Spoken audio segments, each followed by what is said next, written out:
Welcome, everyone, to the final episode of the Jams and Tea Podcast Radiohead Retrospective, where we cover one of the most significant rock acts of all time, the band Radiohead. And last week, we covered the often controversial King of Limbs and its companion, the King of Limbs Basement Live thing.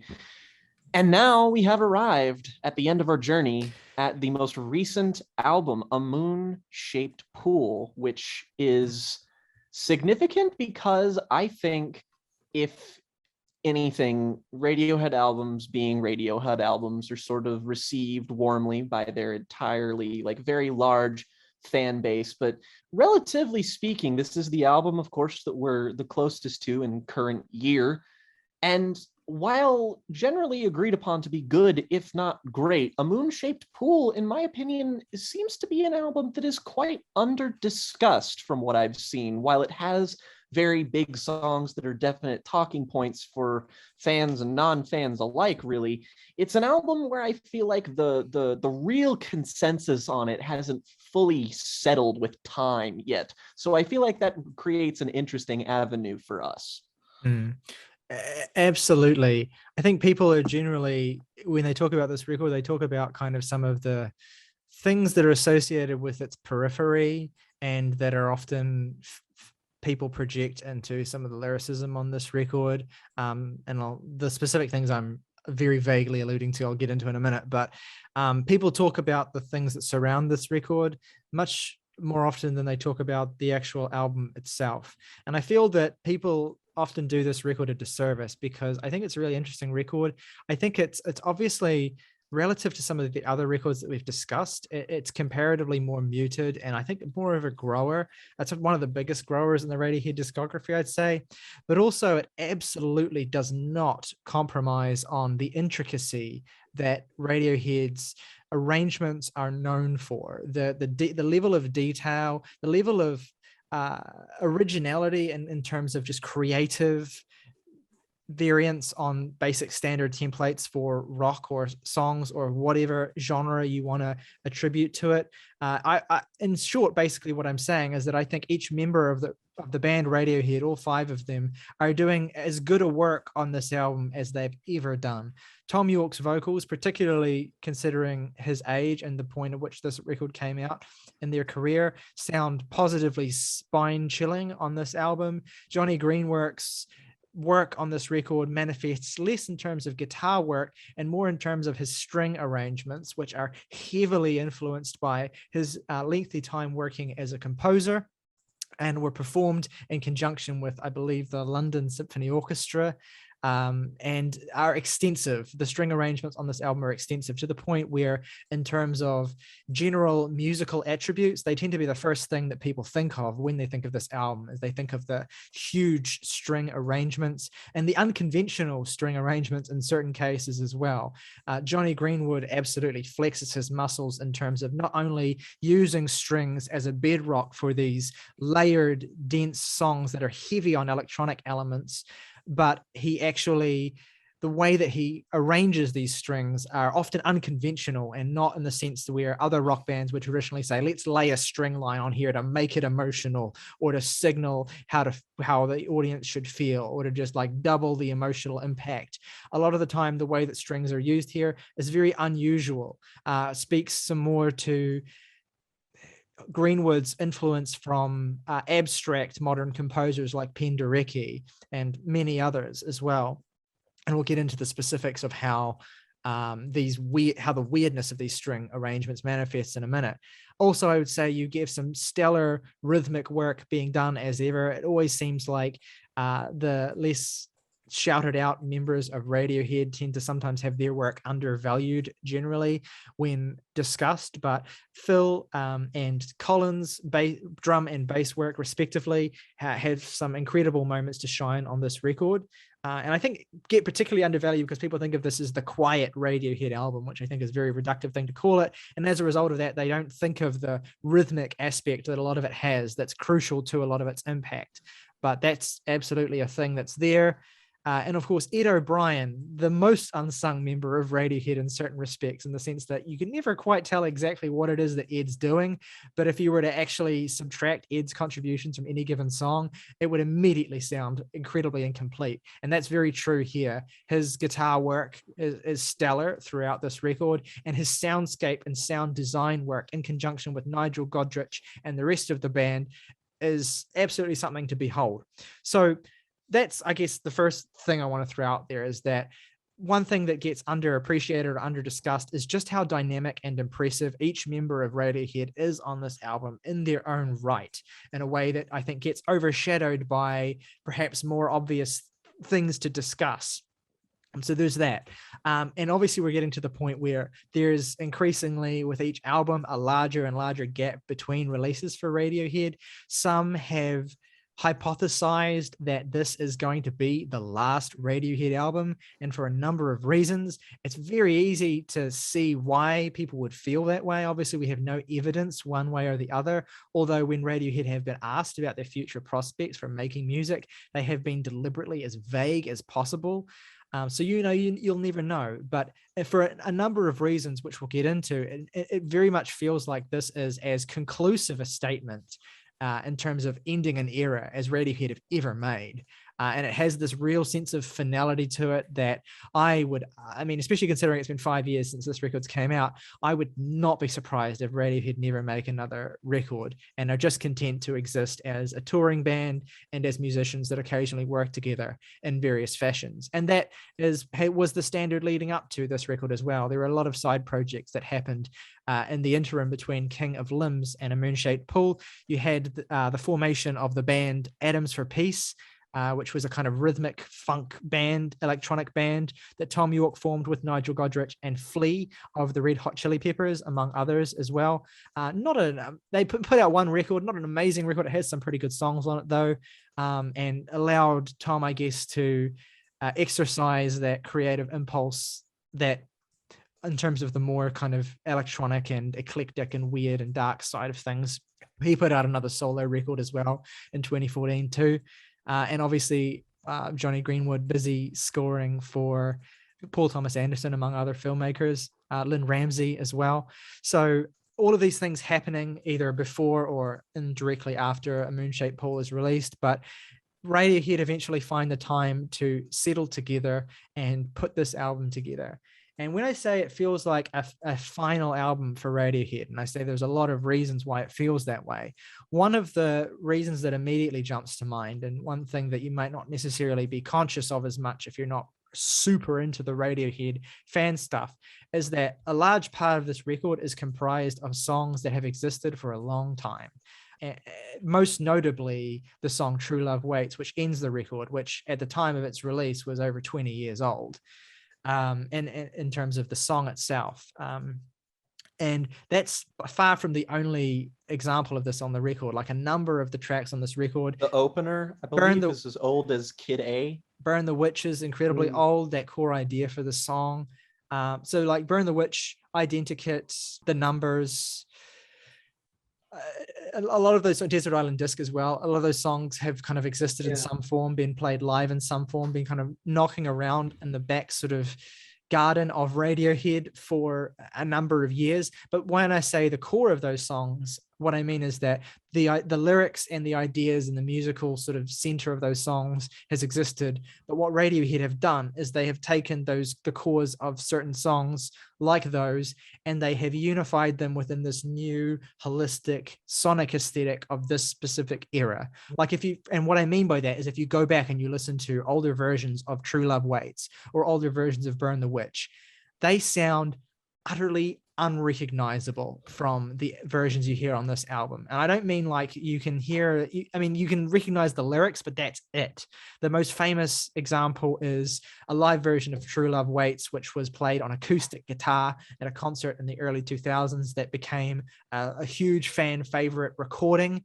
And then if you go and listen to that and you contrast it with the version of that song that appears on the record, they're completely different in tone, they're completely different in instrumentation, they're completely different in core emotionality, and obviously they're completely different in context as well. So while it is important to acknowledge that this record in large part is Radiohead drawing together these things that they had not in the previous past been able to find a place for, and unifying them within this aesthetic and within certain themes that carry and tie all of these songs together. It's not a case of Radiohead tying up loose ends. It's a case of Radiohead selectively unifying material into this conclusive statement that represents their farewell, potentially. You never know. I mean, there's no point saying with any certainty that it will be or won't be their last album, but it absolutely must be remarked how final it feels in that sense, and in the sense of the actual thematic and lyrical content of this record, which is, I mean, some of Radiohead's dourest and most depressing music ever, and also some of their most beautiful as well. It absolutely feels like a record Radiohead could only have made at this point in their career, having explored thoroughly and exercised all of these various avenues that they've pursued down, and now unifying their core, I guess, beauty, their core, I guess, strength as individual musicians into this unified aesthetic, rich tapestry that has its own unique characterization in the string arrangements of Johnny and the pulse and theme of these songs in this particular era. I'd almost say it's the most beautiful album since Kid A, in a way, Yeah, I guess that's the thing with like beauty and how you kind of define and describe the Radiohead beauty, and the extent to which they've leaned into that beauty aspect and leaned away from it in the past, but certainly in the sense of this kind of pristine harmonic delight of sounds and sound design. This is absolutely a record that really resonates in that regard, which is funny because it opens with one of the most abrasive sounding Radiohead songs I can think of, which is Burn the Witch. Right. Interestingly, that song for me was a way into new Radiohead when it came out, because me being the weirdo I was, it was like I was the Benz and OK Computer diehard purist, and Burn the Witch was a gateway into everything since then for me. I've talked before about an interview Colin Greenwood, the bass guitarist, did with James Acaster that I listened to, where he talks about what a lot of the recordings on this album were really about. Were about solidifying where Radiohead were at this point in their creative trajectory, and solidifying that through taking old songs and making definitive versions of them that represented the growth of the band. Like in the same way that when they did that live recording of True Love Waits on acoustic guitar, that represented where they were at that point creatively. And now taking a lot of these old songs and putting them on the record, it's like saying this is the end of an era of Radiohead, and whether or not Radiohead make music in the future, which they might or might not do. I personally know artists well enough to know there's not a lot of point in speculating, because they'll do what they want to do. But whether they do or not, the Radiohead we have in the future will not be the same as the Radiohead we've had for the last few albums since sort of Kid A to now, Mm-hmm. Yeah, absolutely.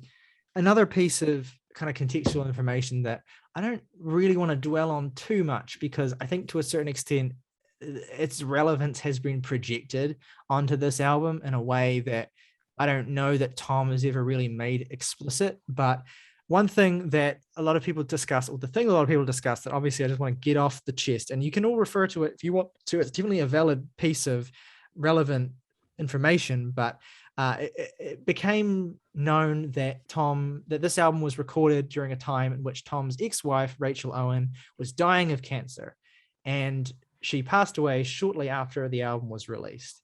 And that is, I guess, notable in a sense. Well, obviously it's notable for Tom, but she has been like a core part of his life for a long time, for I think 3 decades or something like that, ever since Radiohead and Tom was kind of first becoming this public figure. He had this kind of stable person in his life by his side. We've talked in the past about how her PhD work on Dante influenced a lot of his writing around the Hail to the Thief and In Rainbows era as well. So it's definitely like, it's not just a Christopher Nolan dead wife thing.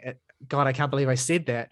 It's the fact that it's the fact that her influence as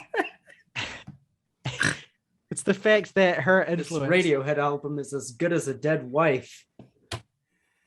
Holy I'll see you all in hell. August, if I ever see you in person, I'm buying you a drink just for that joke. Okay. Oh, I need a fucking drink. Oh no. So what I mean is, I think people find, obviously, people find her death as resonant on this album in particular because of some of the themes of reflection and goodbye and a sense of farewell that people felt that Radiohead were, I guess, drawing together in terms of themselves as a band, but that Tom expresses in very personal ways throughout this record, obviously down to the decision to end the album on the song True Love Waits, which, you know, that song doesn't necessarily have to be about a divorce or an impending death. There's a lot of potential ways you can interpret that song, particularly with context and the passage of time, but also a song like Daydreaming as well, and the much oft noted reversed repetition of Tom saying the words "half of my life" in the very final seconds of that song, which has been made. That's what it says. I didn't Yeah. know that. Yeah, he says "half of my life," I think 3 or 4 times, and a lot of people have interpreted that as a reference to, you know, his relationship with his wife being in his life for literally half of it. But anyway, that's just an additional piece of context that may or may not inform how you all interpret these songs, but it adds this additional air of kind of elegiac sadness to this record that I think, even without any contextual information, is very clearly communicated through the music itself. And so at this point, I'm going to stop talking. And I think because we've done it this way a few times, and I think it would be valuable to do it now, especially considering it's the final one. At this point, I'd like to turn to August and hear, August, what your general perspective is, how you felt going into this record, and how you feel about the record, I guess, on the whole. Well, going into this, I mean, I had no expectations. That's basically become standard throughout this series, and listening to Radiohead's albums in general, I, of course, had a middling opinion on their previous album, King of Limbs, even if I did, you know, see some gems within that album. So really, my thoughts going into this was, I knew the context that some of these were older songs, and that was really about it. Me not having really had the chance to delve into this large back catalog of live material they have. I had no real immediate initial connection going in.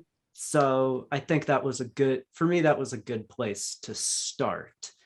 And I guess my immediate general impression was that I found this to be one of their most interesting albums in a way that is not immediately apparent, because I totally get that designation of this being the quieter Radiohead album. But at the same time, I think it's the dynamics which make this album really shine, because this album, while yes, a lot of it is quieter, subtler, there are also tracks that simmer and burst with energy in absolutely satisfying ways. This record's loudness comes from its brooding nature, where I think you really get sucked into it. And then you get explosive moments, which we will get more into the specifics of as we go. Mm-hmm. But yeah, so generally, that is to say, I think this is a good album, quite good.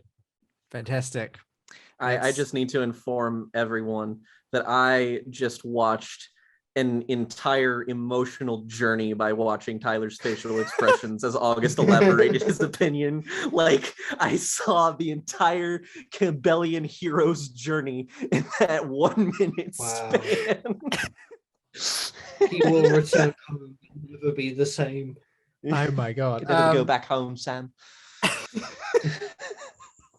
No, I'm pleased you like. Ah. I'm pleased you like the record orchestra. Yeah.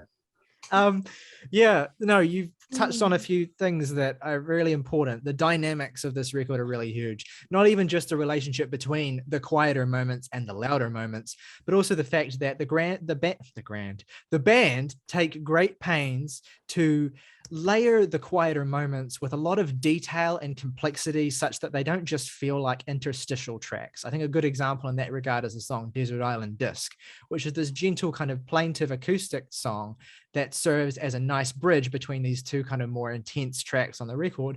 But also there's a lot happening in the sound design of this song. It's really buzzing and warm, and actually not even warm is not even right, because it's like a totally different combination of tones that are shifting and swirling and breathing. There's dissonance, there's clarity, there's harmony. It is doing some crazy ass shit in the background of this song. And and also the chord progressions are really nice and satisfying as well. The lift up in that bridge is really great. That goes back into the "you know what I mean." There's really subtle, great bits of development and detail that always ensure that even when this record is going for something that's a little more restrained, a little more pared back, when you've got the headphones on and you're zeroing in on all the things that are happening, you're never lost for things to focus on, things to admire, things to think about. And that's, I think, what the great underrated success of this record is, that it's consistently able to do that. It does it, I think, most potently in one of my favorite songs on the album, and a tremendously underrated song. The sort of I don't think it's not really a centerpiece. It's more of kind of the beginning of the second half. But the song Glass Eyes, which is this fuck yes, which is this like Yes. an incredible song from a pure construction and sonic template palette sound standpoint. It's the shortest thing on the record. It doesn't even break 3 minutes. In a certain respects, I could see comparing it to something like Ful Stop in Rainbows in terms of placement and the way that it kind of lilts you into a new part of the record. But as an actual song itself, this is incredibly powerful and incredibly moving and incredibly rich and dynamic. I mean, for starters, you have the lyrical content as well. I mean, the way in which Tom immediately grabs your attention by adjusting the lyrical style from previous tracks. This opens with him saying, "Hey, it's me. I just got off the train." You're instantly having this intimate relationship with him, or you're having this intimate connection with him in the perspective.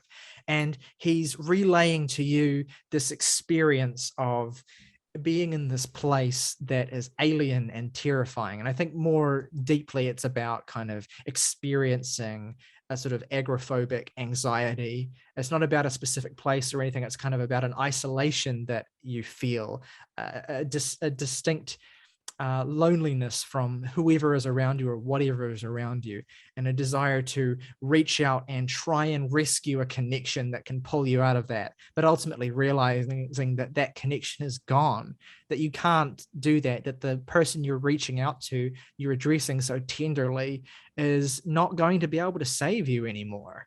And it's gut-wrenching, especially when he gets to the end of the song and he's just repeating the line, alternating between two different lyrics that I initially didn't realize were different, but he alternates between the lines, "I feel this love to the core," and "I feel this love turn cold," which is, beautiful and sad.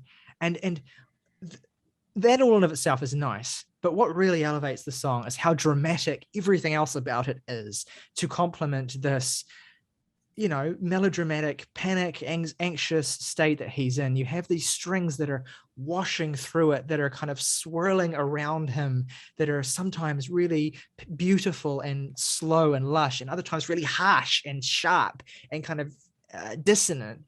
And they're kind of moving around him in a way that's beautifully realizing and bringing to life that sense of unease that he's communicating through the song. And just the muted piano as well. We've talked about last week how they used muted piano on codecs to create this very particular emotional timbre, and you have more of that kind of muted piano on this record too as well, although it has this distinct quality that's kind of, the way I think of it is like watery, like it has this liquidy quality to it, the especially in this song as well, and it feels like you're looking through glass literally, and there's like rain outside and you're staring through the rain drenched glass of a train compartment window. That's the feeling, right? And it's a small thing, it's a small song in the big scheme of things, but I think it's beautifully emblematic of my favorite aspect of this record, which is the attention to sound design detail and the ways in which this record offers you so much, such richness that is always in service of the emotional core of the song as well. It's not just there to make up for lazy lyricism or whatever. It's always in keeping with the sentiment of the song. I mean, another example is The Numbers, right? That song, which is probably one, if I had to rank the songs, would probably be one of my least loved songs on the record, although I think it's really great, mainly because I think it has a really blunt lyricism about climate change, some of which is really moving and some of which is a bit sort of not as great as Tom can be, but regardless, the sentiment of the song is strong and well communicated, and there are some really great individual lyrics in it still. But what really sells the song is the symbiosis between Tom's subject matter, the way Tom sings, the general kind of like folky protest song feel of the guitar progression itself in this song, the relationship between all those things, and the actual musical arrangement and atmosphere of the song itself. Those strings, again, that Johnny brings in to add that dramatic heft to the song, especially building and building up as the song goes on to that enormous stretch in the first couple of minutes of the song where it's like, there's points where the strings are just going. He's just, Johnny's going all over the map with the way he's doing these strings, and it adds so much like pep and vibrancy and color that is in tandem with the fervor and passion of what Tom is singing about, right? And that relationship, that meaningful relationship, is at the core of why these arrangements are so satisfying, I think. And those are just two examples. You can probably find plenty more on this record. I think it's worth touching on a couple of specific key tracks. The opening run certainly is incredibly strong on this album, and I want to highlight the track Daydreaming, with the opening singles, video directed by Paul Thomas Anderson, as being probably one of the best songs Radiohead have ever made. With that little repetitive lilting piano arpeggio. I myself have tried to recreate it. It's much more difficult than it sounds to play, let me tell you. Mm-hmm.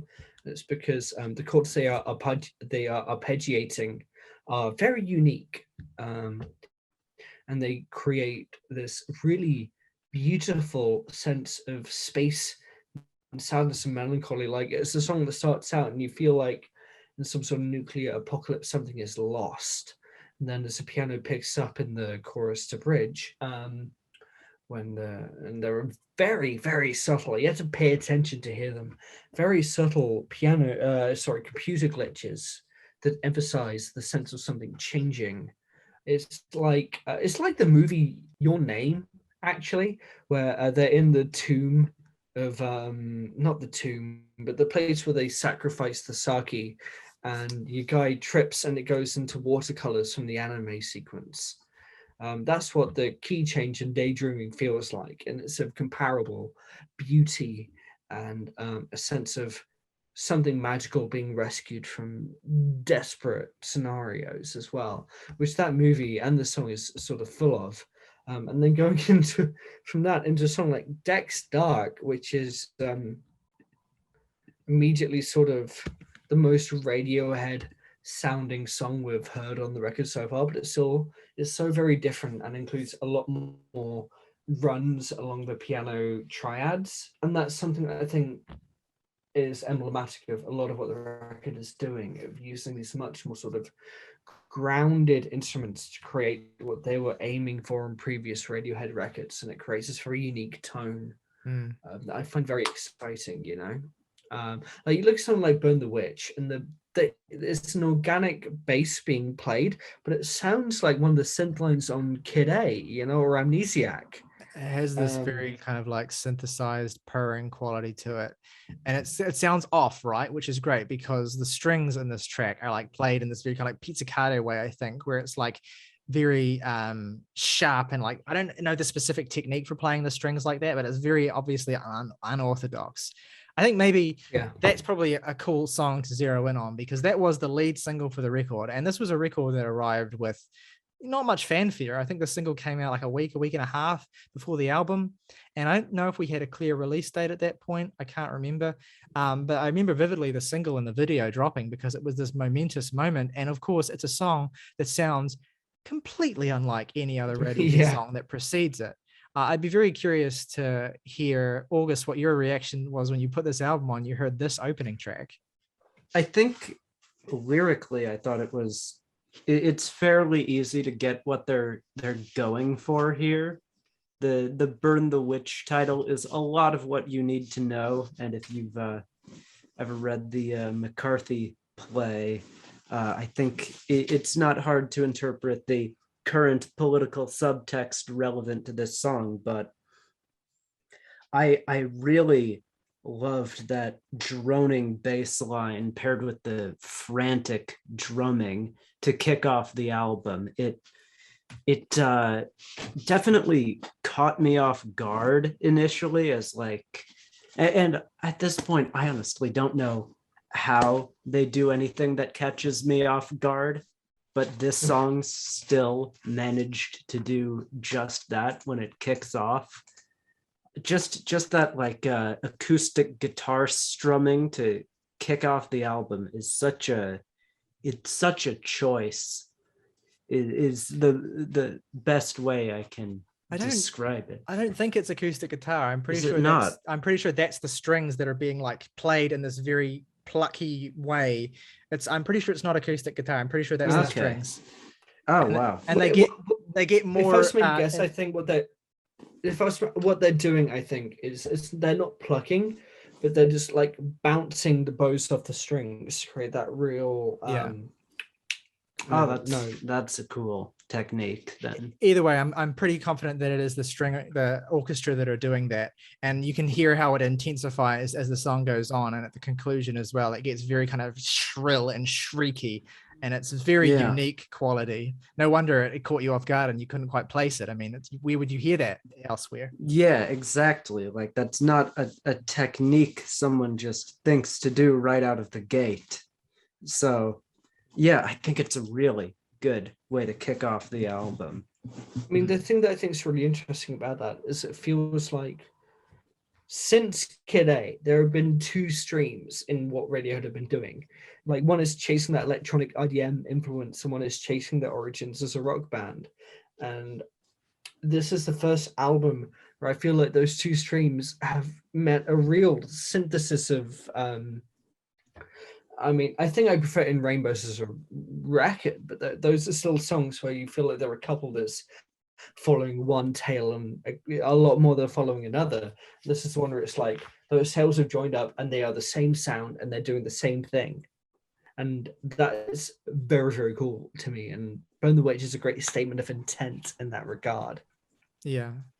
Yeah, absolutely. I completely agree. And also just should be worth shouted out as well with this song, how kind of fucking a bit terrifying Tom sounds vocally on the chorus. The way he kind of just ghostly wails that chorus. And the way in which when he really kind of hits those high notes of that Burn the Witch refrain, it almost feels like the words are kind of bleeding together in this way that's very sort of it's just ghostly and it has and like disorienting. It has a purpose of threat to it.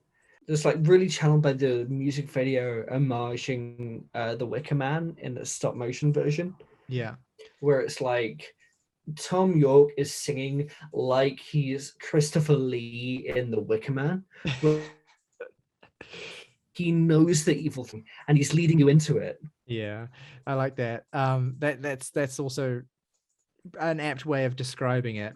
And I also just I mean, it's a simple thing, but like the actual melodic progression of that chorus, the way it ascends and descends and comes back to this very kind of goosebump inducing place when he sings "We Know Where You Live." It's just great composition. It's great melodic arrangement. It's just spine tingling. What I love about the way they do political commentary in that song is that it's not like hitting you around the head with you should agree with this political ideology. It's basically saying that we exist in a state of British politics right now where scapegoating is very popular. And that applies to so much that if you were to say he was siding with one side or another, you would be a liar. But it's just so pervasive and he taps into it so deeply.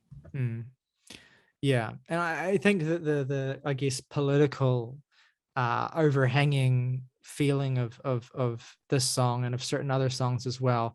I think the reason why that works and doesn't feel like a retreat for Tom in terms of lyrical concerns is that they're really kind of unified around this general theme of climate destruction that this album examines as well. And the ongoing climate crisis stuff. Famously, I think, I can't remember who stated it in an interview, but one of them said that the album title Moon-Shaped Pool was this kind of like, I guess, arcane image of what Earth would be, you know, when the seas have risen to the point in which all land is swallowed.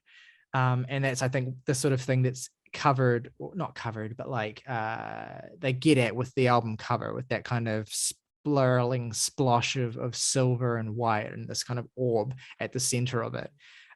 So that's obviously an overarching theme to this album that informs a lot of the songs on it. I'm sure you could probably find a way of tying it into every song on here to a certain extent.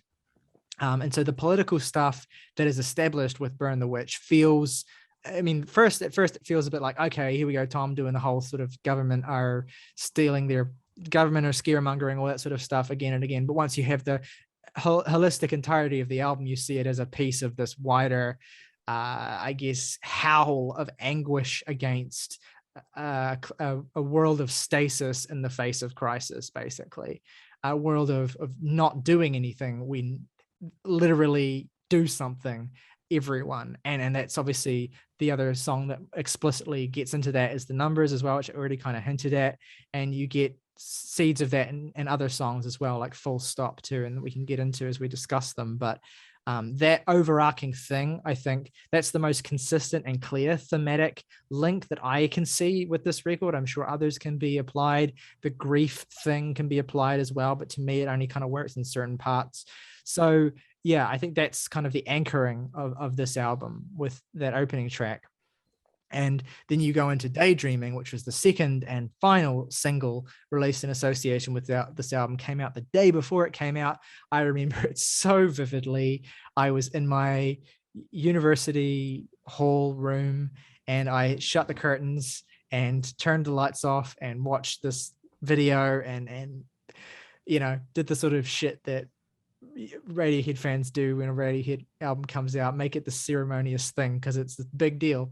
But anyway, this song is, deeply moving and also just incredibly intricate and dreamy and lush and pretty and so full of all of the things that we associate with the strengths and unique qualities of Radiohead, the beauty, but also the complexity, the key change that you alluded to, Saoirse, emblematizing, that's not a word, representing the... It should be, though. Representing that, I guess, like when that key change happens and that melodic progression changes, the arpeggiation changes, it's like hits home like, oh wow, this song is actually quite intricate, even though it starts with a quite simple chord progression. It changes and it gets more intricate and strange, and the strings swell in accordance with that as well, and build and this to make it this very kind of like larger than life piece that is quite powerful. I really kind of like how Burn the Witch ends with a bit of an anticlimax, and then just this song just kind of starts. There's like a really subtle subtle is just kind of the name of the game with this entire album, but there's like a really intimate subtlety to the way this song kind of builds and builds. And it's so like it's very quiet, it's very unassuming at first, but it's so lush with detail that isn't immediately obvious. It's like one of the best meditative ballads they've made. The vocal performance on here exemplifies what I love about Tom York as a vocalist, especially right now, in that he's really leaning into the fragility and frailty of his age and kind of playing into that aspect of his voice. I remember very vividly around this time, David Bowie's Black Star was also an album that was kind of making rounds at the time. He kind of had a similar thing going on with the way he played to his age in the vocals, and it just really resonated with the rest of the themes that were on that album. And I think it's definitely something that was here too. God, that was a fucking sad time in 2016 when the two albums I was listening to were fucking Black Star and this. Jesus Christ. Yeah. The string swells in this, I mean, like this, I could make this point about every fucking song on here, but the string swells on this are just so fucking beautiful. Johnny Greenwood, bless his soul, the album simply would not be what it is without him. And you know, you can make that argument all the time, but like, just it feels like a moment for him specifically, of just like, I feel like if he was any less of a virtuosic musical talent, it simply wouldn't be the incredibly beautiful feat that it is. And I really like the random vocalizations that kind of appear into the song. They're really, really subtle, but they're super unnerving, and they kind of lead you into that final moment of the song.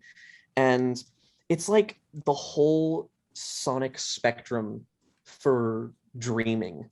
It's like a I mean, it's so evocative of its own title, in all of its beauty and discordance. It's like you can have this like really vivid impression of an idea or a scene that happens, but also the disconnectivity of that happening too.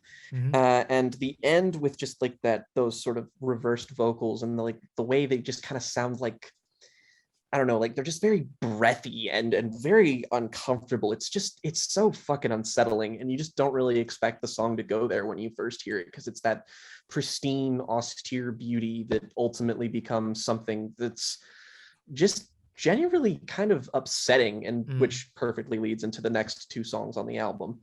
I love the way that those vocals are kind of like quote unquote harmonized with these really kind of dissonant bass strings that are playing underneath them, that really just kind of, I have a physical reaction to.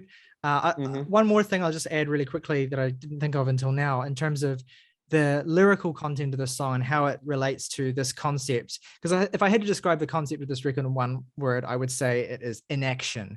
It is the idea of being upset at the world for not caring.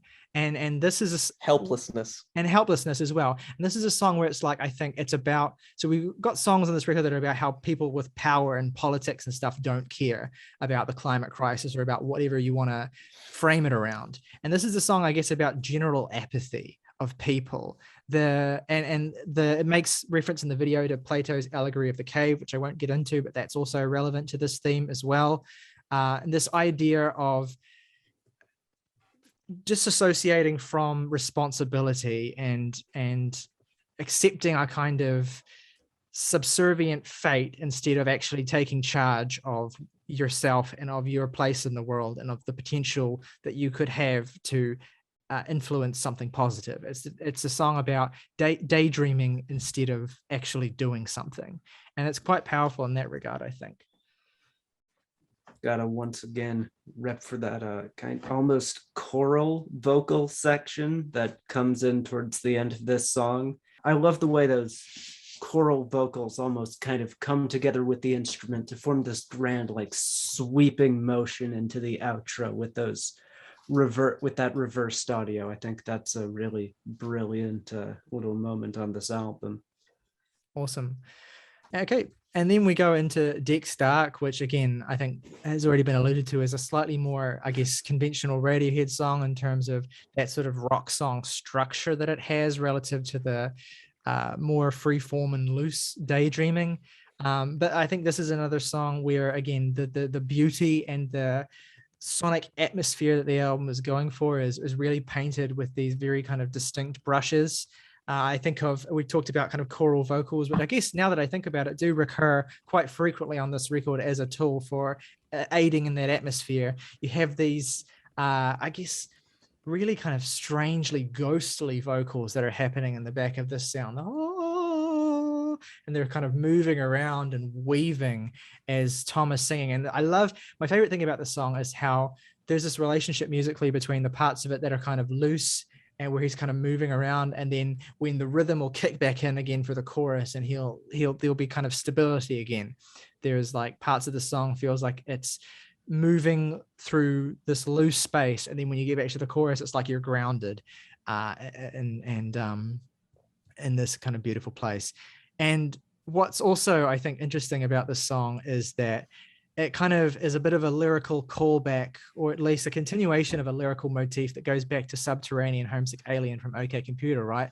This notion of aliens and people from, or not people, but like beings from outside of Earth, monitoring humanity and casting judgment on the folly, basically.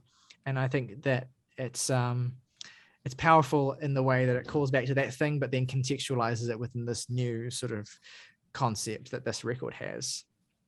But also, like, you don't have to read the spacecraft blacking out the sky as a literal thing.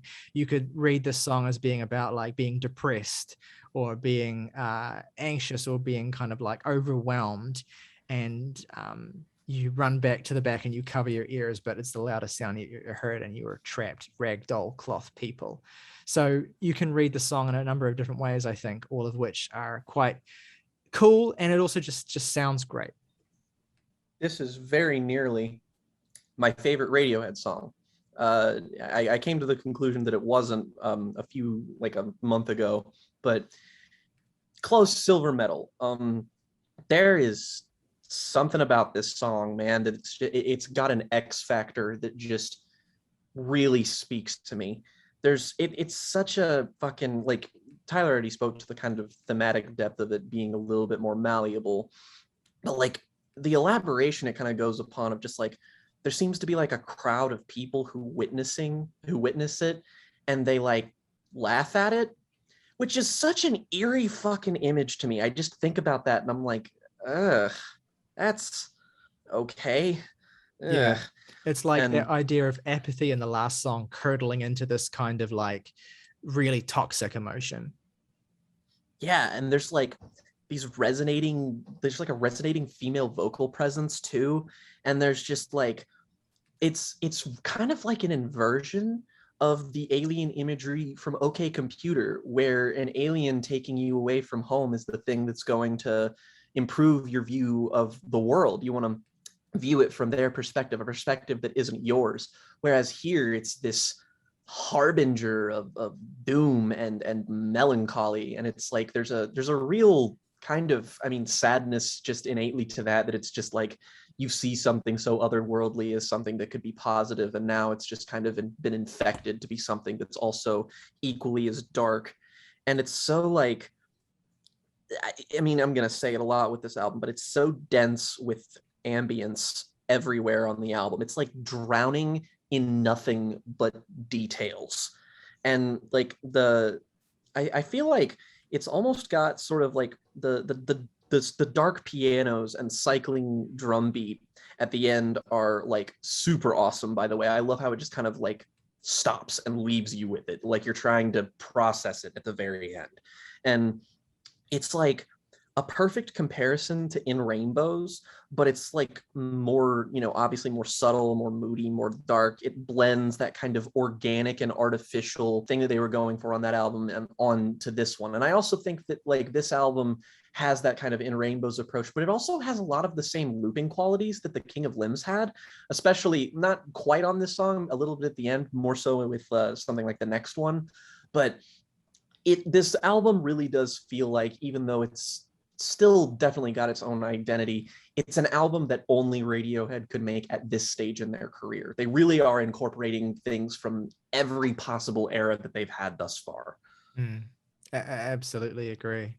I think that's part of why people are kind of willing to get on with the idea that this is their last album, and be kind of okay with that if it is. Just because on this song and on so much, pretty much every part of the album, it just feels like everything that they've been doing for the past 20 years, including some OK Computer styled things in certain places, synthesized into one nearly perfect product. Yeah, absolutely. And I guess that synthesis manifesting in interesting, fresh ways is a great lead into the song Full Stop, which I think is one of my favorites on this record, and Absolutely. one of the It's most so fucking good. one of the most intoxicating songs they've ever recorded. August, I can tell you're itching to talk about this one, so hand over to you. Oh my god, I just fell in love with this fucking song the first time I heard it. I love the shit out of how this song just builds up. First off, that just slow kind of droning that and then you get this drum pattern which feels very 70s krautrock inspired. Absolutely, yes, big time. Noi. That Noi is exactly the sound, the band that was evoked here. And I love this kind of, and this song is just hypnotic to listen to. The vocal refrain of "you really messed up," just repeating, and then the truth will mess you up, as that second verse is just, that middle verse of the song is just nonsense. And then the song just builds and builds up, adding more and more stuff on top and on top of everything.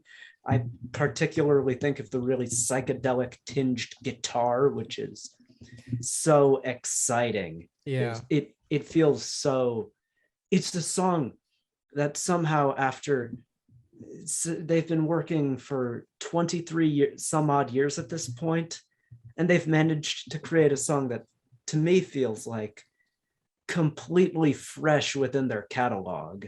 So it's such an exciting moment on the album, in my opinion. Absolutely.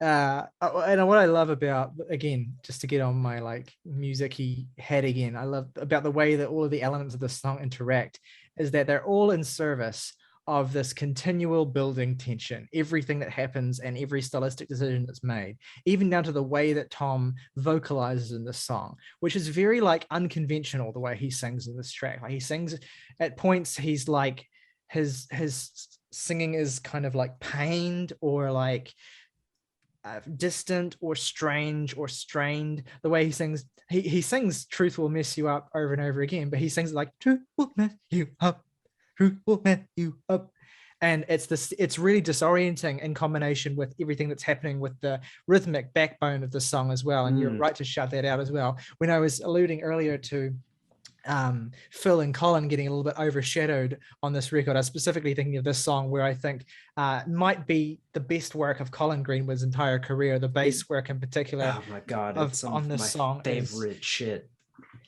It's beyond the pale, and the way it all ascends together and builds, and Tom's vocal presence increases as the song goes on, to the point in which you have this climax of the song where they're all rising together in this kind of almost orgiastic fervor, if you like, and to this point where he's just vocalizing wordlessly, and it's just becoming overwhelming, and you're left with at the end of the song with this kind of like aftermath of just little bits and pieces and fragments, and these kind of like little high-pitched string shrieks that are kind of like playing in the last few seconds of the song that kind of make you feel like you're being lifted out of it. It's incredible sound design, and obviously lyrically as well. It's a relevant continuation, if a little bit oblique, of some of the things we've been talking about, of this notion of apathy toward crisis, of inaction, of this idea of experiencing a foul tasting medicine for your I guess lack of care, your lack of consideration, whether it is the people in power who have not considered the implications of what they do, or the people who are not in power but have their power. The people have this power, as he says in the numbers, whether they are not actually rising up in numbers as they should.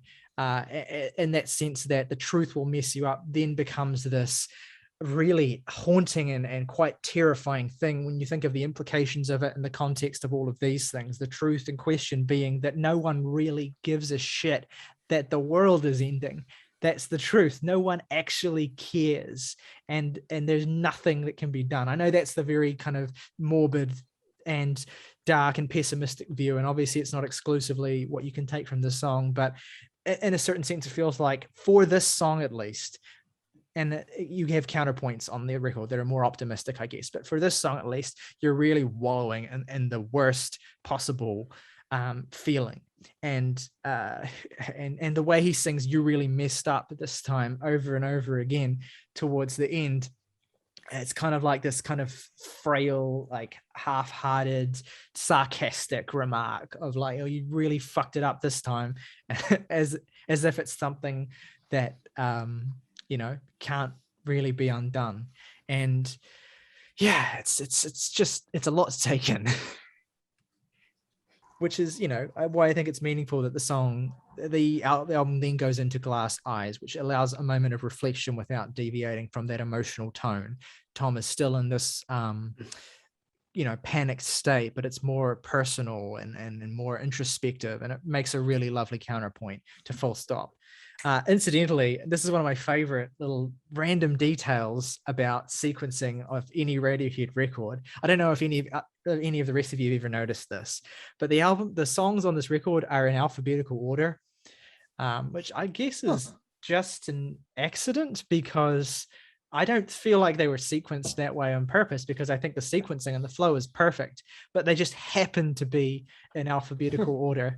I always thought it was funny that Dex Dark came right before Desert Island Disc, and yeah, I guess I just never picked it. Fuck. Yeah, anyway, that's totally meaningless. I have nothing to glean from that, but Tyler, what's funny though is that, interesting, this is the first album rollout I was ever cognizant for, because it was when I met Morgan. And so when the album came out, I went and downloaded the rips of it from YouTube, because that was the only way I could get, or the only way that I knew how to get music. The problem being, I didn't know how to go into iTunes and like number them. So every album that I had downloaded at that point was automatically in alphabetical order. Yeah. So when I listened to this album then, I had no idea I was listening to the songs in the correct order the entire time. That's so funny. I just because it's so characteristic of me to do a reach, perhaps what it is like, it's just a way of, I guess, reinforcing the flow of that record and the sequencing that I don't believe they put songs in a particular order so that to satisfy alphabetical order, but I believe that they might have named them such that it satisfied that order. Yeah. And that could be a possibility. I would not discount that. And that, I think, if you want evidence for that, this is another Radiohead geek fact. When they played it live long before the album came out, their song "The Numbers" was originally titled "Silent Spring." But if they had kept that title, they would have had to put it in a different place on the album. So perhaps they did change the title to fit this alphabetical thing, but getting real to Mirror Hour. Maybe a moon-shaped pool is merely the circle the alphabet goes in that represents the track listing on the album. I think I probably led us down a rabbit hole there that we didn't need to go down. So let's pull back. Yeah. So Identikit comes in and it gives, I guess, the second half of the album a great piece of sequencing, gives it kind of a bit of a boost to life. Again, you have a really, again, rhythmically focused song. You give another just fucking disty man bass line from Colin Greenwood. Dum, dum, dum, dum, dum, dum, dum, dum, dum, dum. Great kit work from Phil as well, like really clattering in this song, and it has this real pulse to it. These great sort of, like compressed synth sounds that come in during the bridge of this song as well, that really kind of stand out in this vivid way. But I also love I mean, for all of the various kind of sonic details that this album has had and the sort of flavors it's had, this is a real presence of funk on the album as well. I think, which you can hear a little bit of to a certain extent in Full Stop, but I think this is kind of funkier aspect to the rhythmic backbone really comes to the core here on Identikit in a way that's quite surprising and satisfying. The way that groove that Tom is singing over just kind of, it kind of iterates over and over again, but it gets kind of a little bit more energetic or rising in tone as the song goes on, to the point where it actually ends with this kind of flood of these watery guitar tones, one of the most unique guitar solos in any Radiohead song. I'm pretty sure this is Johnny at the very end doing that absolute flurry of sounds that feels like the entire song is kind of disintegrating, which is a really exciting way to end a song on this record. It kind of, I guess, fits with some of the more strange endings that some of these songs have, where it feels like the songs are kind of just like dissipating into thin air, or indeed melting into water. I think this is a really interesting song. It definitely is a very interesting song, and I like it a great deal, which is why it should clue you into my thoughts on the album, that it's pretty much far and away my least favorite song on the record. It's chocked full of detail. I love, I mean, you spoke to the bass work. It's fucking amazing. I love the kind of distant sounding vocals that it has at the beginning. The percussion almost like smothers it until that first part of the song ends, and then Tom's vocals grow louder and more disparate, and it combines the close and far away parts, and just kind of it just has a great interplay with itself. I don't know if they're synths in the second half, but whatever the fuck they are, they sound amazing. And this is another moment that kind of reminds me of the King of the Limbs. Good job, Jake. King of the Hill, whatever. It reminds me of the King of Limbs, but again, a little bit more well realized and well put together. It reminds me of something like Bloom, in the sense that it's like there's such intricacy to not only just like the song's multiple layers, but how it goes about layering them on top of one another, and it feels very, very direct and very purposeful. Absolutely. August, do you have any particular thoughts on this song? Yeah, because this song kicks fucking ass. I love the hell out of the really ethereal synthesizers on this track.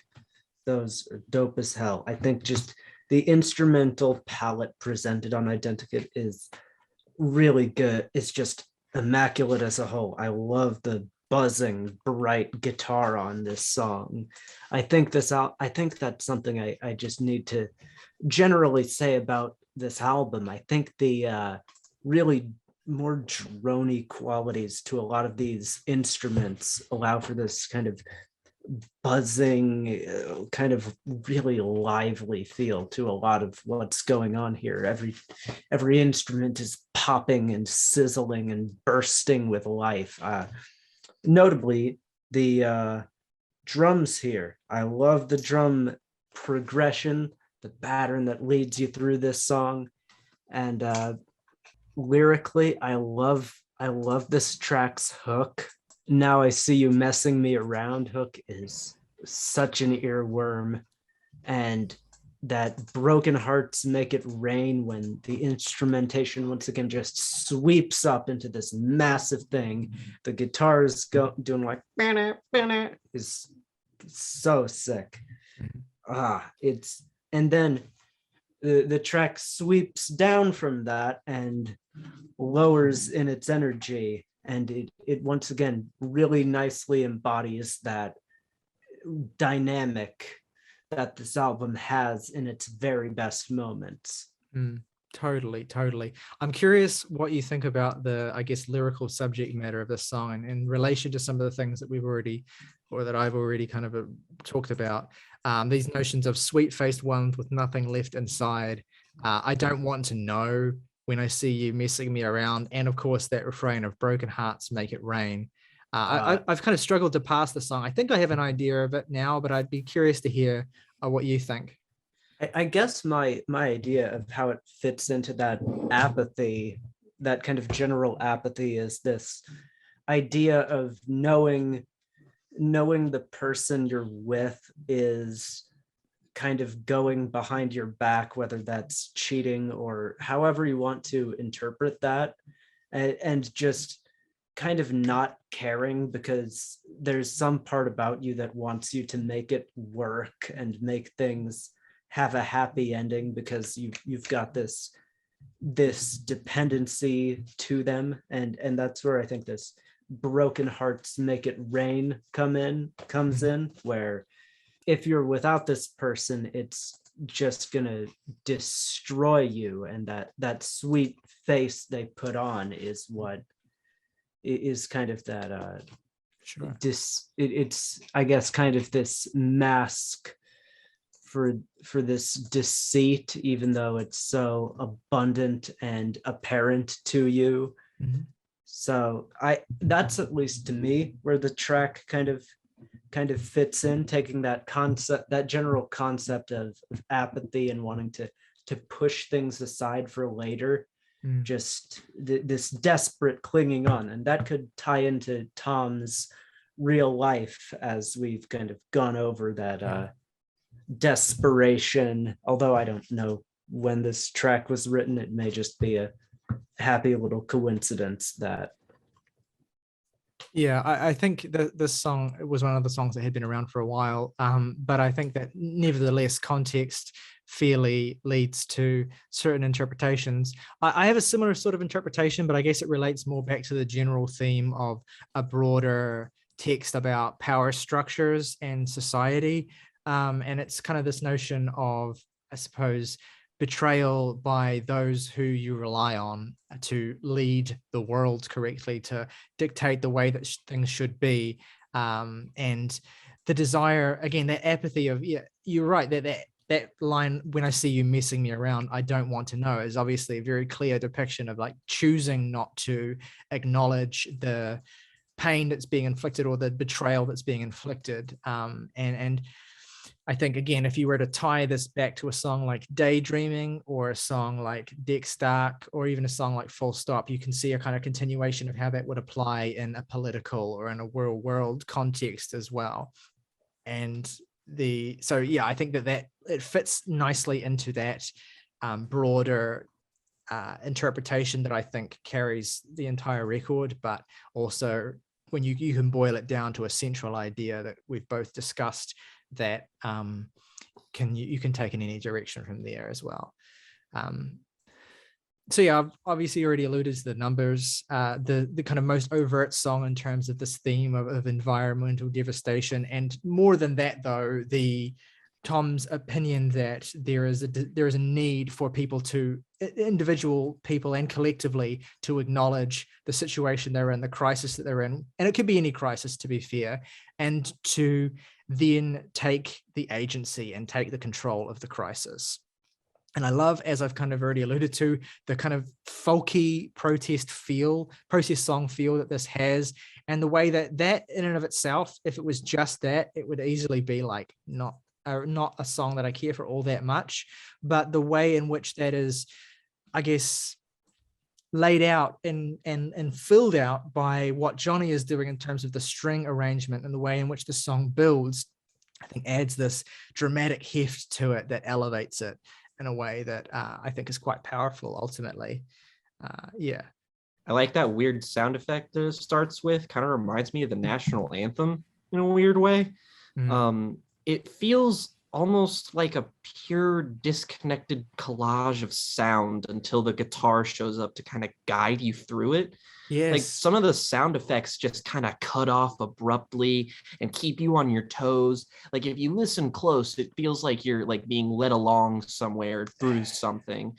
And like the bass also helps ground the song as well. It feels like a song that gradually is finding its own form in real time, becoming more and more focused as it goes along. Like the string section at the end that just fucking demolishes the rest of the song, and it just ends in this really ghostly way and kind of fakes you out for a second and then properly ends, and it's like, oh god, this is so fucking good.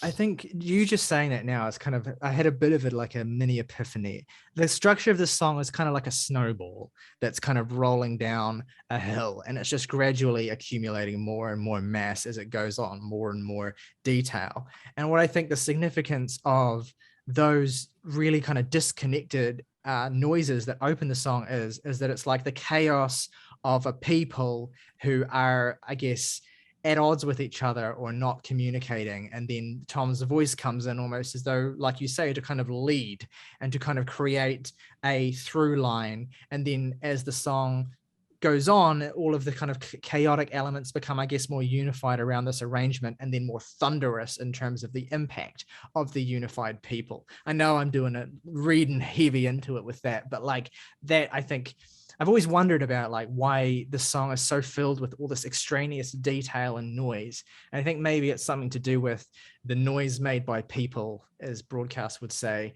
and Tom's desire to, I guess, unify that. And that's why the song ends in this really thunderous place, because it's meant to symbolize how powerful that can be. So Present Tense is one of my favorite Radiohead songs, not gonna lie. And it's a bit of a grower, I'll admit that much at least. It's one of the more subtle songs on the record, and it is one of the more, I guess, unsettling songs on the record too. There's this real relationship again between dissonance and harmony, a sense of anticipation and resolution that's happening as the song goes through its different stages. The bossa nova shuffle rhythm that anchors the song is really creative. And I like the way that the band play off of it. It doesn't feel like a gimmick. It feels like a genuine rooting for this lilting guitar melody that is really kind of a bit unconventional in the way that it develops and loops around itself. So it establishes a really nice groundwork, I think. And just the way the song develops musically is so stunning to me. Again, we've talked about those choral vocals that come throughout this album and add this extra weight and flourish to it. And you have the same sort of like eerie female vocal as you had in Dick Stark recurs in this song as well, to give this sort of ghostly feel. And it's just, this is one of the most emotionally direct songs on the album too. I think that's another reason why it resonates with me so much, is much like Glass Eyes, you have Tom kind of talking in first person, which is really kind of stark whenever he does that. And the way he sings of his world crashing down, as my world comes crashing down, I'll be dancing, freaking out, deaf, dumb, and blind. In you, I'm lost. I like the way that the opening line of this dance is like a weapon. Can also is like a weapon of self-defense against the present tense, can also be misheard as distance is like a weapon of self-defense against the present tense. It's this nice little bit of but I like this dance as a slightly more meaningful lyric, I think, and ultimately is kind of in keeping with the bossa nova shuffle rhythm that you're getting as well at the same time. And so you could interpret this as a direct sort of love song, a direct sort of song about a lost or a losing of love.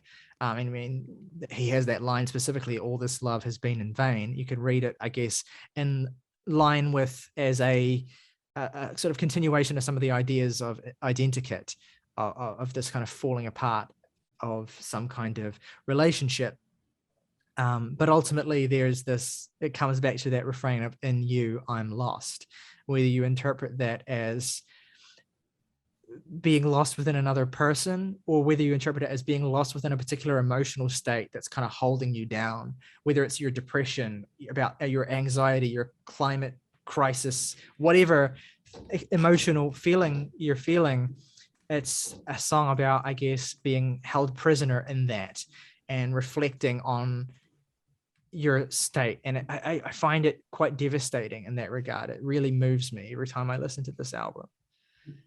Yeah, I think this song fucking owns. I had it marked as one of my 3 favorites, and then I eventually had to scribble over it because it wasn't, but like it was tantalizingly close. Like, I love how pretty and inviting the opening feels.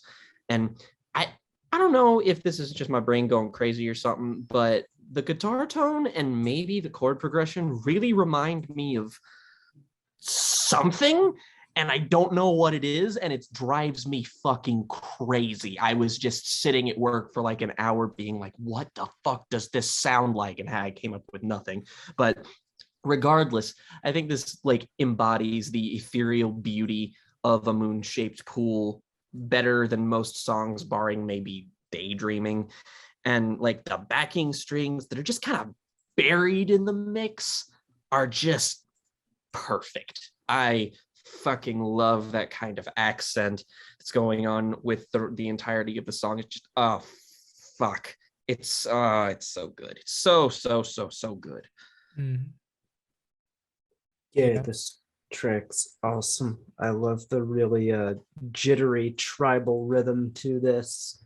That guitar, how glistening and like oceanic it sounds, I think is a really nice touch. It, in a sense, it feels like a really free song on the track list, just like loosened and free and not so tied up and caught up in a lot of the misery, but just letting itself go to the more primal, visceral emotions conveyed in that really jittery, dancey rhythm.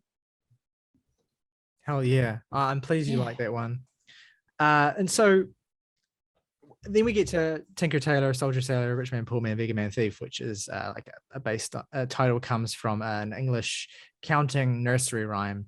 And it's a little more of an inessential moment on the record. I think most people tend to agree, although there is a lot about it that's still quite good and quite effective, and it's certainly in keeping with the tone of the rest of the record.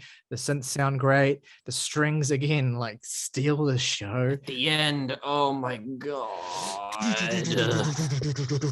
it's great. Freaks the fuck out. And I also do love the sort of subtle way in which the song does build throughout. I mean, when the drums come in, you get a sense of weight building. It's still a really, really good song, and it deserves a shout out in its own right. It's and in the way in which it kind of builds to this moment where he says yes, and then the kind of whole thing starts to go wrong, and that's where the strings come in, and it sort of like starts to fall apart. It's really quite, again, it's not exactly an album highlight, but it still has a lot of great detail within it. And of course, lyrically as well, it's in keeping with, or it's maybe kind of maybe it is an album highlight because the song's fucking amazing. Okay, like that certainly could be argued.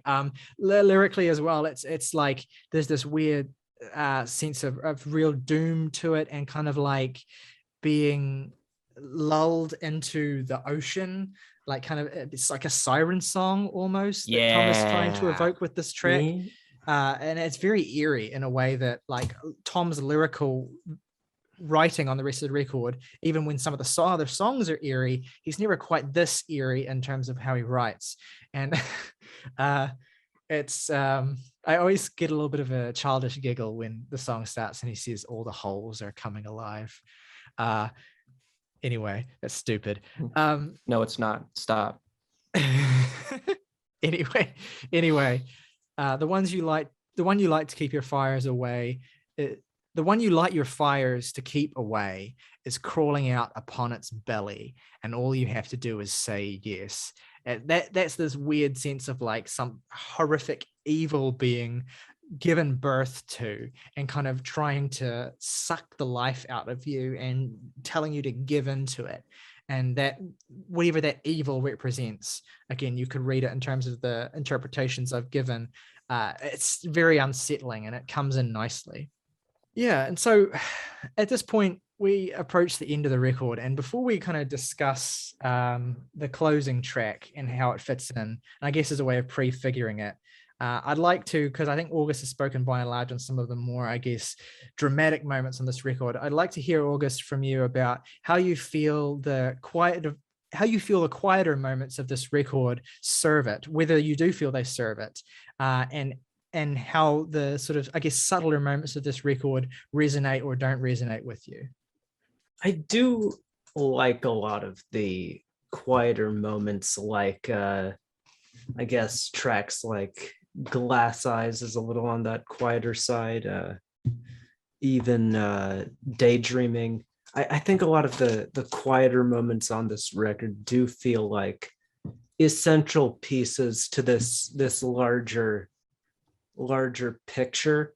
But I guess there are cases like Glass Eyes where I can especially feel they seem just a tad transitionary in between these larger sweeping moments of emotional climax, which and I mean, maybe that's not entirely fair to just say, oh, I love it when this album is at its very best, because I think those moments in between, that time to breathe, is very important to what this album is going for and trying to present to you as a listener.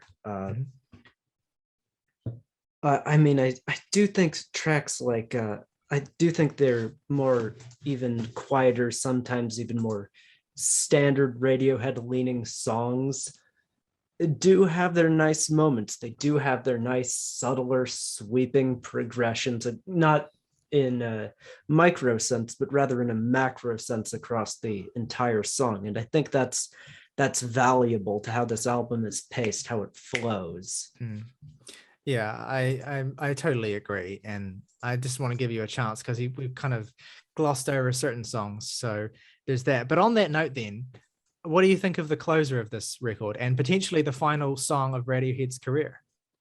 I think this is really awesome. I love the piano melody that kind of leads you through this, and in a sense, it's almost, knowing this song dates back to a really, really early in their career, and how this almost seems like after we've had this album that's kind of breathes, I think it breathes in and breathes out these heavier and lighter, more delicate moments, and it kind of feels like it's ending on a beautiful exhale, something that's simple, hard on sleeve, but cuts right down to the heart of the matter of Radiohead as a project. These just really pretty chords, and just how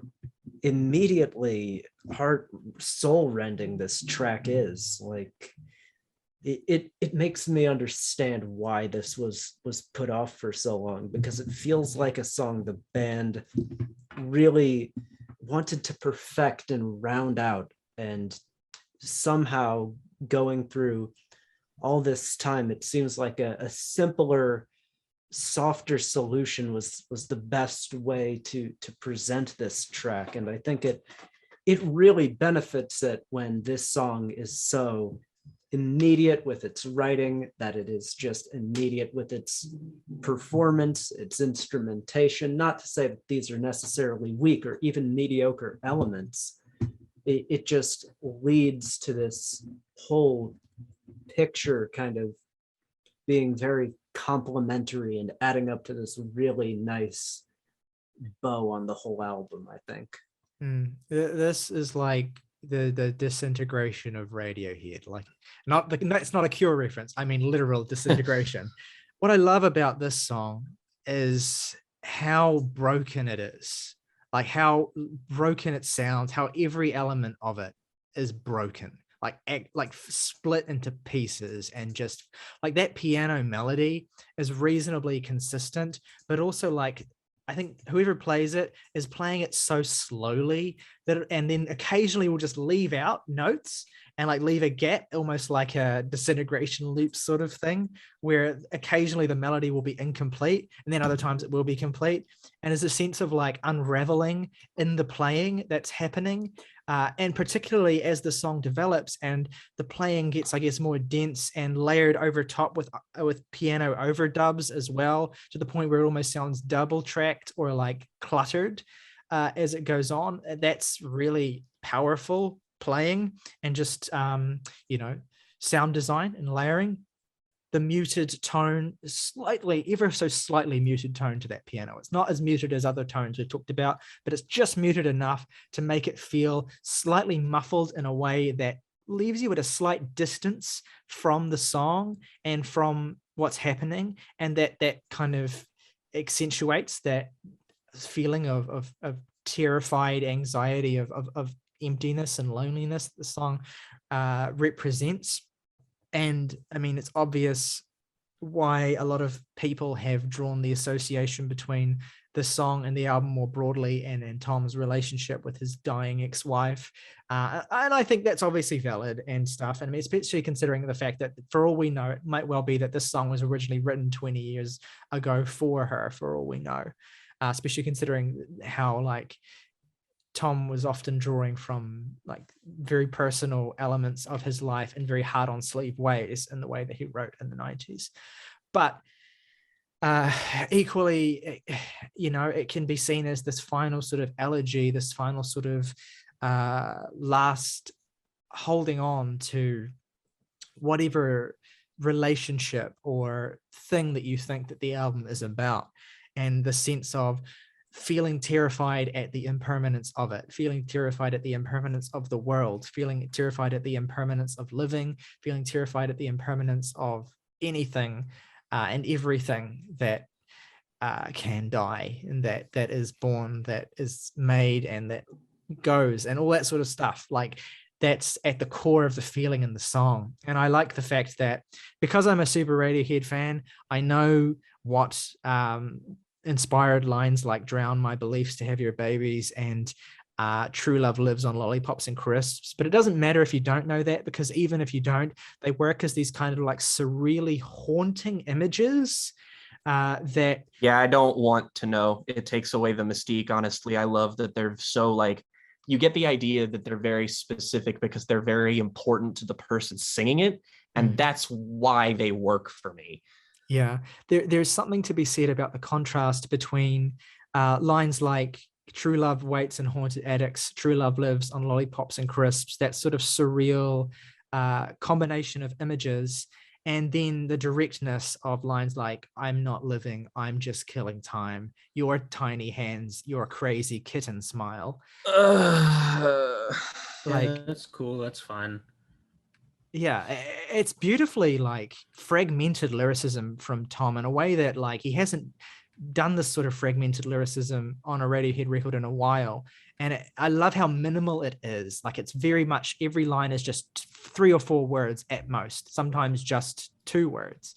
And it's that sense of just this brief little insight, but nothing more, really, again, accentuates that sense of sadness and distance that you experience in the song, and that the narrator of the song is opining the impending arrival of that distance. And it's just, I've said enough. I'm sure, Jake and Morgan, that you guys love this song as much as I do.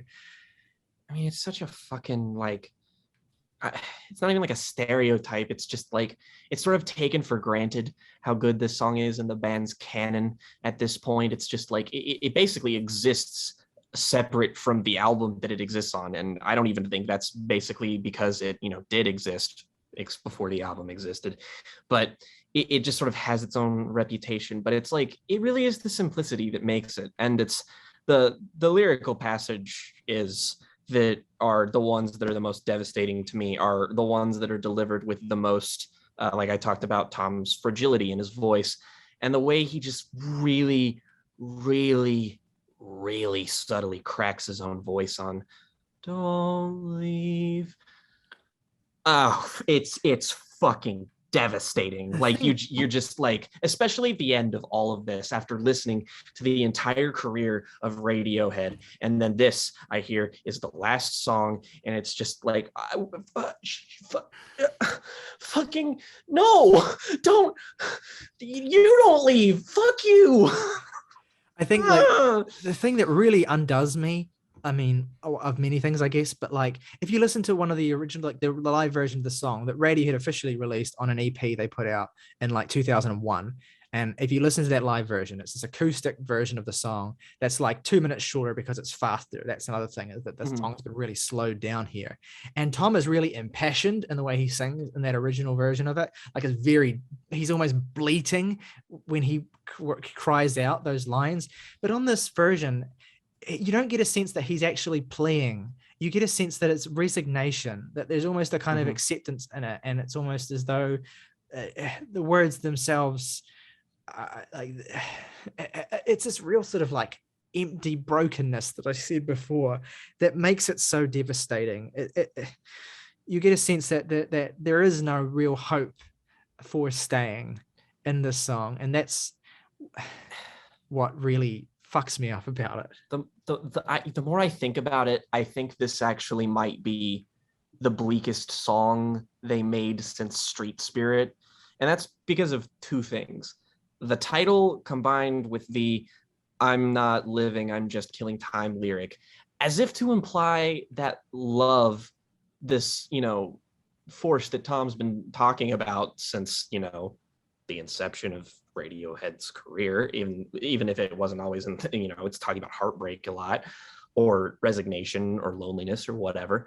But it's like the one good thing, true love, as if to imply that true love is something that will wait and carry beyond the person that your love is directed at, even past them being able to feel or experience it, that love is this innately tragic force because of its impermanence and who it's directed at, which is just, fuck, man. That's heavy. That's really fucking heavy. Yeah. Yeah, I don't think I'll ever like the version of this more than the original version, because I've been listening to it years before this album came out, and that's a thing that's impossible to undo, really. But the fact that I get these two versions of this song in the first place is like, what? Yeah. I feel you, Morgan. I was in the same position. Like, I'm sure you can relate when I say that I remember distinctly when this album went up and I went onto Apple Music or whatever, and I looked at it and I saw that song there. And I literally, I think I dropped my iPod. Yeah. Yeah, it was like an unreal moment. Like, what? And like a fucking jump scare. I think I've come to Can you say this? I think I have come to prefer this album version, but what I will say is that I think the reason that both work is that emotionally, both are not trying to do the same thing. They're just very distinct in the effect and impact. So that's why you can still, I guess, that's why it doesn't really matter, because these are two songs that, yes, the song was first performed in 1995, so it's like decades old. But like on this album in this form, it has this specific purpose and intent and effect. And then on whenever you hear it at any other context, that is different. And that's the thing. Like when I did a fan Radiohead ranked songs list years ago after this album came out, for that reason, I had True Love Waits on the list twice, because I wanted to have both versions on my Radiohead songs ranked list, because like you, I felt they were just these completely different things. And anyway, that's what makes it so, I guess, meaningful that they chose it to end. It's the King of Limbs thing. The band has always been about like songs existing in multiple forms and suiting different functions. So, I feel like that's more than fair to evaluate them separately. Yeah, no, that's a really good point. Absolutely. And well, we have made it. We've done it. Holy shit. Yeah. Damn. Also worth noting again, if you're into like weird Radiohead fan lore, is that this True Love Waits is the 100th song on a Radiohead studio album. So that makes me sad for reasons I can't quite articulate. That's nice. I like that kind of satisfying triple digits. Yeah. For those of us who are just a little bit autistic and love that kind of thing. All of us. Yeah. I almost don't want them to release another album just so they don't mess that up. It better be like 20 songs long or 10 songs long, or I'll beat some ass. Well, like Tom 50 songs. and Johnny and Nigel are working, 25. 900. Tom, Johnny, and Well- Nigel are working on a new project now called The Smile, which Yeah. in many senses it feels like, you know, they're continuing to make music together. They've collaborated on each other's solo projects and stuff. Essentially, it feels like they don't want to do another Radiohead record, like basically, but they do want to keep working together. So they'll find a way to do that without disrupting the arc of what they've done. You know, or maybe this will age terribly and they'll announce their new record next week. Who knows? I mean, don't say that. we don't know. I mean, it is literally just as likely as it is not likely. There is not a shred of evidence that could suggest one over the other at this point. Like they have said conjecture.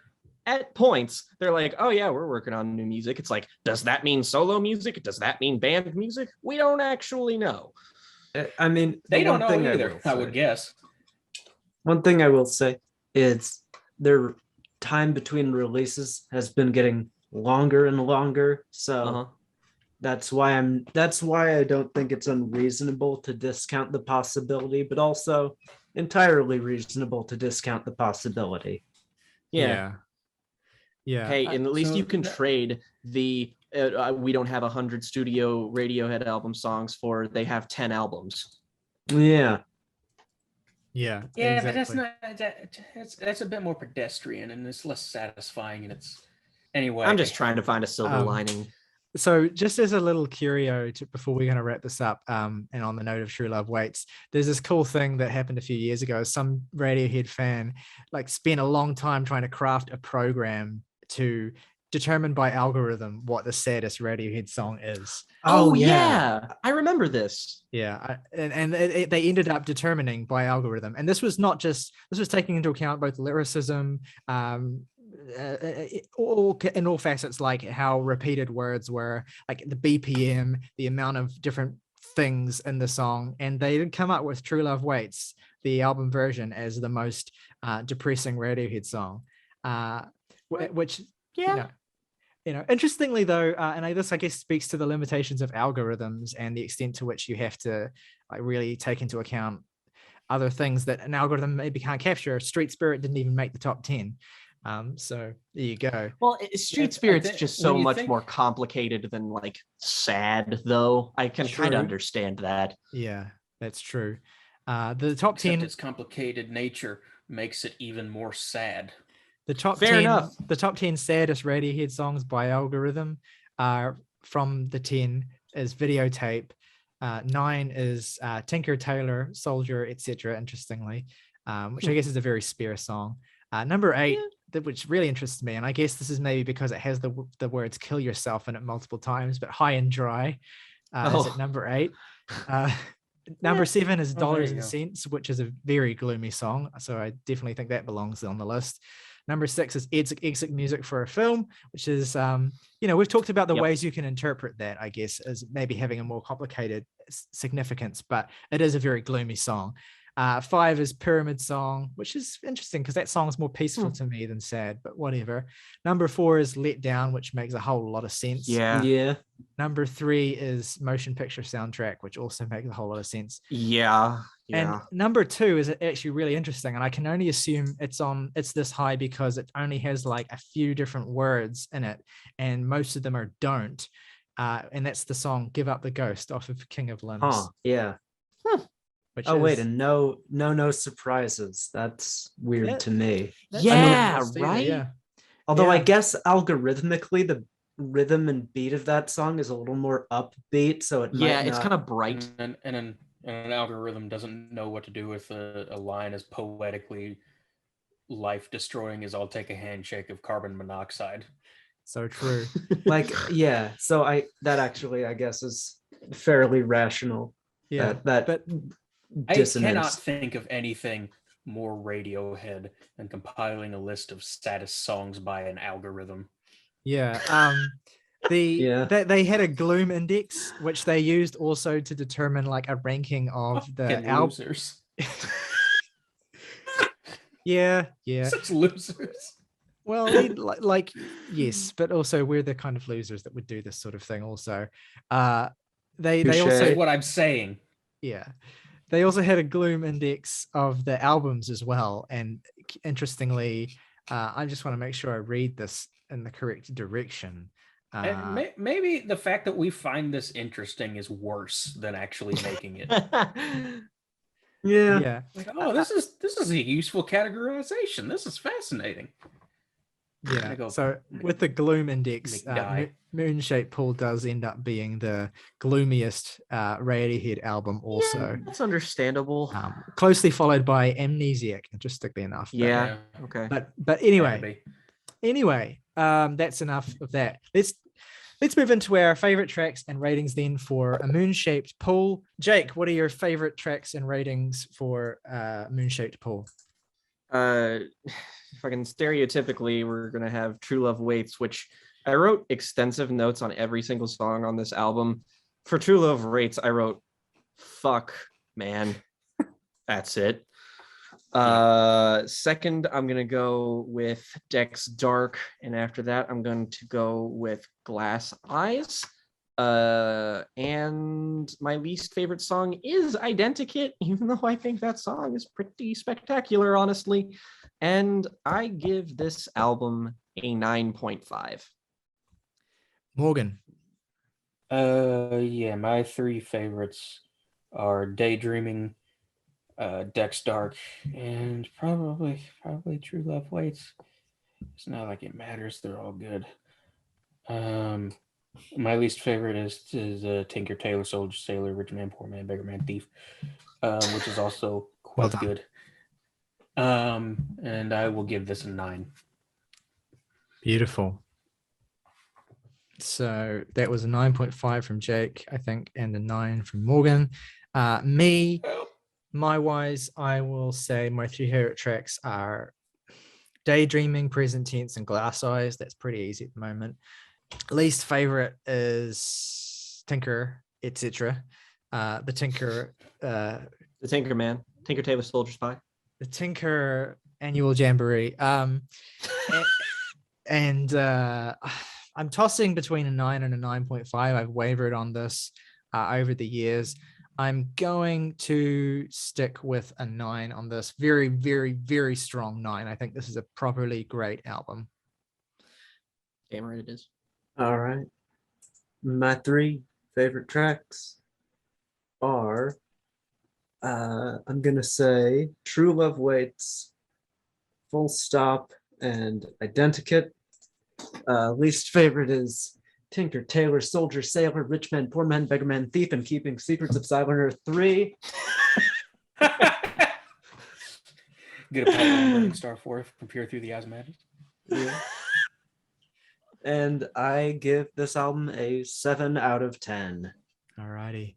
Here we go. Good shit. So that gives us an average of 8.6, which is a pretty fucking tasty rating. I also just want to say, part of the reason that we were doing all of this in the first place is to answer this question. August, do you like Radiohead? You know what? I'd say I do. Well, here we go. Yeah. We did it.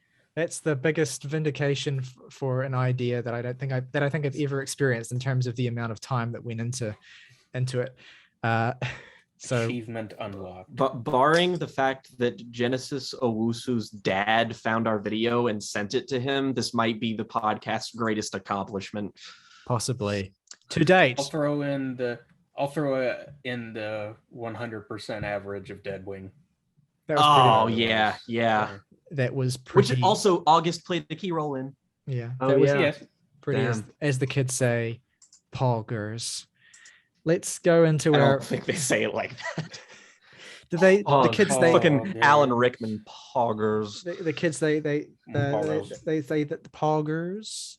Poggers. Get on with it. All right, let's wrap up this retrospective by doing our favorite Radiohead songs and Radiohead album ranking, I think obviously it should make the most sense that August go last again in this. So Jake, why don't you go first then with your All favorite right. Radiohead songs? Count them down to get to number one, Will and you're ranking do. in the same way.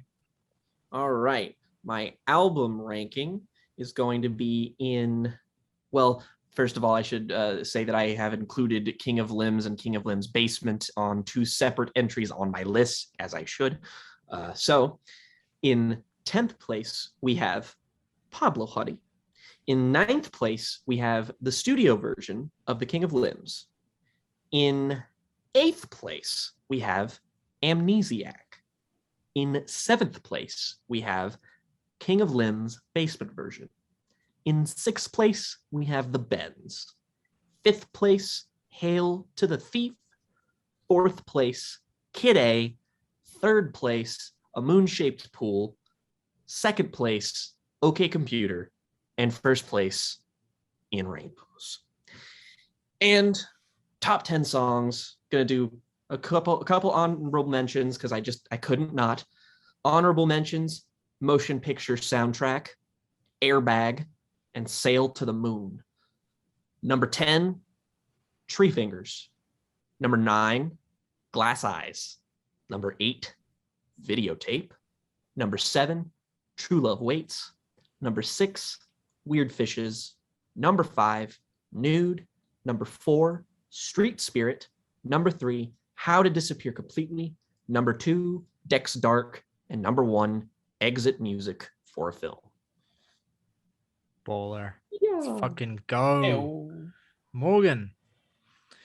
I thought about doing the separate studio version and from the basement version of King of Limbs, but then I realized that they'd end up in the exact same space with the basement version, just one spot ahead of King of Limbs. So what the fuck does it matter?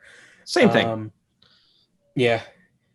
It's a Pablo Honey at number 9, King of Limbs at number 8, Amnesiac at number 7, Hail to the Thief at number 6, A Moon-Shaped Pool at number 5, OK Computer at number 4, The Bends at number 3, In Rainbows at number 2, and Kid A at number 1.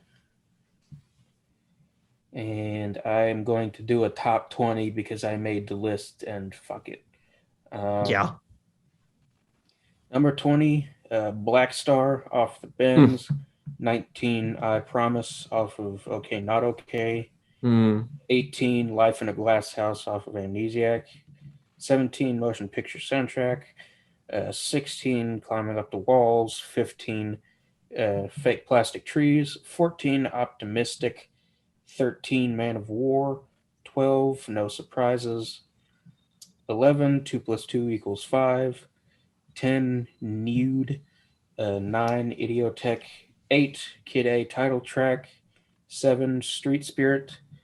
6, How to Disappear Completely. 5, Daydreaming. 4, Videotape. 3, There. 2, Reckoner. And 1, Letdown. Amazing. Good shit. Baller. All right, my turn then. Album ranking. In 9th place, Pablo Honey. In 8th My life. and Full circle. Call back. So long ago. yeah, I was gonna say that feels like a lifetime ago. Number 8. Oh my God. Number 8, Hail to the Thief. Number 7, The King of Limbs. What?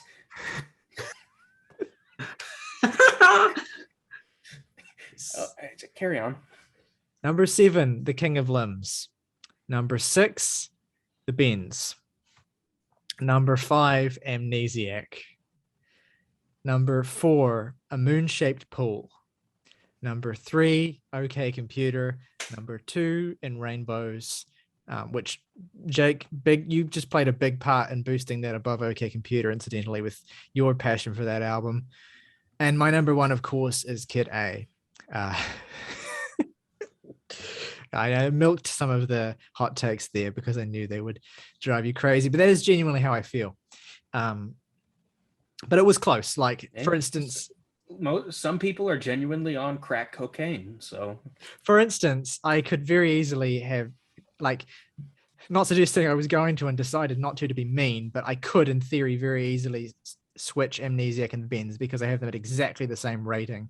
They're just fundamentally different albums that I had to pick one to go ahead of the other. Anyway, my countdown, I did top 20 as well. I'm glad Morgan has vindicated the decision to do that. Number 20 is Subterranean Homesick Alien. Number 19 is Pyramid Song. Number 18 is Bloom from the Basement. Number 17 is True Love Waits on the Moon-Shaped Pool version, to be clear. Number 16 is Fake Plastic Trees. Number 15 is Weird Fishes RPG. Number 14 is There. Number 13 is No Surprises. Number 12 is Like Spinning Plates. Number 11 is Idiotic. The top 10. Number 10, Airbag. Number 9, Glass Eyes, which I think was also Jake's number 9. It was. Number 8, Present Tense. Number 7, I can't believe this song is only at 7, Reckoner. Number 6, Videotape. Number 5, Where I End and You Begin. Number 4, Everything in Its Right Place. Number 3, Daydreaming. Number 2, Let Down. Number 1, How to Disappear Completely. That was agonizing. And now it's August's turn. All right. Number 9, Pablo Honey. Number 8, Amnesiac. Number 7, The King of Limbs. Number 6, The Bends. Number 5, Hail to the Thief. Number 4, A Moon-Shaped Pool. Number 3, OK Computer. Number 2, In Rainbows. And number 1 is Kid A. Very respectable ranking. All right. And my 10 favorite Radiohead songs. Number 10, A Wolf at the Door, It Girl, Ragdoll. Number 9. Got to have the parentheses, little extra bit in there. Yeah. Number 9, Identikit. Number 8, Full Stop. Number 7, Weird Fishes, Arpeggi. Number 6, There, The Bony King of Nowhere. Number 5, Videotape. Number 4, The National Anthem. Number 3, No Surprises. Number 2, Idiotech. Well, And I had number money 1. on that being number 1. I didn't have literal money, but in my head I did. I had said it was my favorite, but that changed to my new number 1 and the song that really sold me on this band. Number 1 is Everything in Its Right Place. Bowler. It's What a fucking Base top 5. go. Let's get on a journey. Let's go. Let's go on a trip in Had our to do it favorite to him. rocket ship. Oh, yeah. Zooming through the sky. it is Little time. Einstein. Thank you. It is time to log off. This retrospective has truly taken everything and out of us. So let us know in the comments below what you think. First of all, what you think of A Moon-Shaped Pool and what you think of the discussion that we had in terms of what you think the album is about, because you could go any fucking direction with that. But also, let us know your Radiohead ranking. What are your favorite Radiohead songs? What are your ranking of the Radiohead albums? We want to see as many different rankings as possible. Please let us know your hot takes so that we can privately ridicule them. I'm just kidding. We won't do that. But no, please. Unless King of Limbs is your number 1. Yeah, you've been warned. But no, let us know, please interact with us, please. And and next week we'll be back with instead of before we we're going to go back to our 1991 retrospective, but before we do that, next week we're going to do a special episode commemorating the birthday of Paul Simon's Graceland. So stick around for that next week. And if you want to see the other episodes of the Radiohead Retrospective, there's a playlist that'll be in the description down below. So feel free to check them out. We also put out videos this week on the new albums from Lingua Ignota and Foxing, as well as a special Record Club episode on Pink Floyd's Wish You Were Here. So check those out as well. If you haven't liked and subscribed, what are you doing? Make sure you do both of those things right now. And August will tell you where to go. As always, everyone, rock over London, rock on Chicago, Microsoft.